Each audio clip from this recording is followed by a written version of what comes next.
হনুমান জয়ন্তী কি? রামায়ণ ও পুরাণ অনুযায়ী হনুমানজি হলেন মাতা অঞ্জনা ও কিশোরীর পুত্র। এছাড়াও হনুমানজিকে বায়ু দেবতার আধ্যাত্মিক পুত্র বলে মনে করা হয়, তাই তাকে পবন পুত্রও বলা হয়ে থাকে। হনুমান জয়ন্তী হলো হনুমানজির জন্ম উৎসব। চৈত্র মাসে পূর্ণিমা তিথির মঙ্গলবারে চিত্রা নক্ষত্রে ও মেষ লগ্নে হনুমানজি জন্মলাভ করেন, তাই প্রতি বছর চৈত্র পূর্ণিমার দিন হনুমান জয়ন্তী পালন করা হয়। হনুমান জয়ন্তী কেন পালন করা হয়?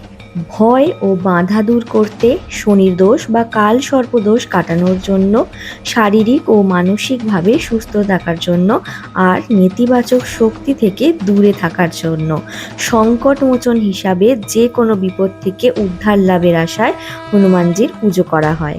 2026 সালে 2রা এপ্রিল চৈত্র পূর্ণিমার দিন বৃহস্পতিবার হনুমান জয়ন্তী পালন করা হবে।